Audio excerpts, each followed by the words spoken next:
ഉത്തർപ്രദേശിലെ കലാപബാധിത പ്രദേശമായിട്ടുള്ള സംഭാലിൽ നിന്ന് ആയിരക്കണക്കിന് മുസ്ലിങ്ങൾ കുടിയിറങ്ങാൻ ശ്രമിക്കുന്നു, അല്ലെങ്കിൽ കുടിയിറങ്ങിയിരിക്കുന്നു എന്നുള്ള വ്യാജ വാർത്ത പരത്തിവിട്ടതാണ് ഒവൈസി എന്ന് പറയുന്നത്. ഒവൈസി മജ്ലിസ് ഇ ഇത്തിഹാദുൽ മുസ്ലിമീൻ എന്ന് പറയുന്ന സംഘടനയുടെ മേധാവിയാണ്. അസദുദ്ദീൻ ഒവൈസി ഇത് പറഞ്ഞു കഴിഞ്ഞതിന് ശേഷം അസദുദ്ദീൻ ഒവൈസിക്ക് നേരെ വലിയ തിരിച്ചടി നേരിടുന്ന ഒരു സമീപനമാണ് അവിടെയുള്ള മുസ്ലിം ജനത തന്നെ എടുത്തത് എന്നുള്ള റിപ്പോർട്ടുകളാണ് ഇപ്പോൾ നമുക്ക് ലഭിക്കുന്നത്. എന്താണ് ഒവൈസി പറഞ്ഞത് എന്ന് നമുക്ക് നോക്കാം. സംഭാലിൽ മുസ്ലിങ്ങളെ നിർബന്ധിതരായി കുടിയിറക്കുന്നു എന്ന് പറയുന്ന അസദുദ്ദീൻ ഒവൈസി ഹിന്ദുക്കൾക്ക് നേരെയുള്ള ആക്രമണത്തെ നിസാരവൽക്കരിക്കുകയും ചെയ്തു. 1978 സംഭാൽ കലാപമടക്കം അവിടെ നടന്നിരുന്നു. അവിടെ നിന്നും ഹിന്ദുക്കൾ അടക്കമുള്ള ധാരാളം ആൾക്കാർ കുടിയിറങ്ങുന്ന ഒരു സാഹചര്യവും ഉണ്ടായിരുന്നു. ഈ സാഹചര്യത്തിനെ വളരെ ഗംഭീരമായി നിസാരവൽക്കരിക്കുകയാണ് ഒവൈസി ചെയ്തത്. സംഭാലിൽ ആയിരക്കണക്കിന് വീടുകൾ പൂട്ടിയിട്ടിരിക്കുകയാണ് എന്ന വ്യാജ വാർത്തയാണ് ഒവൈസി പരത്തിയത്. പോരാത്തതിന് ആയിരക്കണക്കിന് ആളുകൾ പലായനം ചെയ്യാൻ നിർബന്ധിതരാകുന്നുവെന്നും ഒവൈസി പറഞ്ഞിട്ടുണ്ട്. ഇതേക്കുറിച്ച് ഒരു പത്രക്കുറിപ്പും ഒവൈസി ഉദ്ധരിച്ചു. സംഭാൽ ഇപ്പോൾ ഭയത്തിന്റെയും അടിച്ചമർത്തലിന്റെയും അന്തരീക്ഷത്തിൽ മുങ്ങിയതിനാൽ ആളുകൾ വീട് വിട്ടു പോകാൻ നിർബന്ധിതരാകുന്നു എന്നാണ് ഒവൈസി പറഞ്ഞിരിക്കുന്നത്. ഇത് അവസാനിപ്പിക്കണം, ആത്മവിശ്വാസം വളർത്തുന്നതിനുള്ള നടപടി മുസ്ലിങ്ങൾക്കിടയിൽ എത്രയും വേഗം സ്വീകരിക്കണമെന്നാണ് ഒവൈസി പറഞ്ഞത്.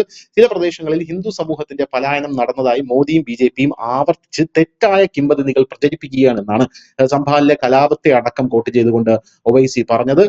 പോരാത്തതിന് മുസ്ലിങ്ങളെ ബലമായി കുടിയിറക്കുന്ന പോലീസിന്റെ ഈ നടപടി സ്വീകരിക്കാൻ ഞങ്ങൾക്ക് അംഗീകരിക്കാൻ കഴിയില്ല എന്നാണ് ഇപ്പോൾ ഒവൈസി പറഞ്ഞത്. എന്നാൽ ഇതിന് വിരുദ്ധമായി അവിടെയുള്ള നാട്ടുകാരും ഭരണകൂടവും സംഘടിക്കുകയായിരുന്നു.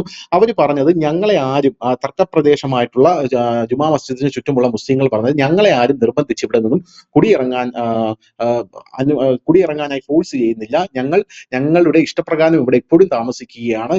ഞങ്ങളുടെ ഭൂമിയിലാണ് താമസിക്കുന്നത്. എന്നാൽ ഇവിടെ ധാരാളം തർക്കഭൂമിയുണ്ട്. ഞങ്ങൾക്ക് തന്നെ ബുദ്ധിമുട്ടുണ്ടാക്കുന്ന ധാരാളം ആൾക്കാർ ഇവിടെയുണ്ട്. അങ്ങനെയുള്ള ആൾക്കാരാണ് ഇവിടെ നിന്നും പോകുന്നത്.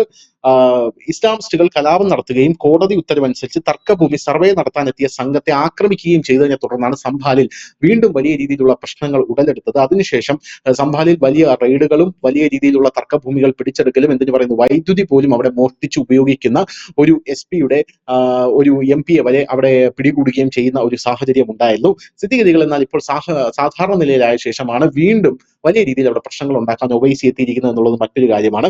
എന്തായാലും ഇതിനെക്കുറിച്ച് ഒവൈസിയുടെ ഈ വാക്കുകൾ വന്നതിന് ശേഷം ആദ്യത്തക്കടക്കമുള്ള മാധ്യമങ്ങൾ അവിടെ എത്തുകയും വലിയ രീതിയിലുള്ള സർവേ നടത്തുകയും ചെയ്തു. അവരുടെ സർവേയിൽ മുസ്ലിം സ്ത്രീകൾ അടക്കം പറയുന്നത് ആരും ഭയമോ നിർബന്ധമോ മൂലം പ്രദേശം വിട്ടു പോയിട്ടില്ല.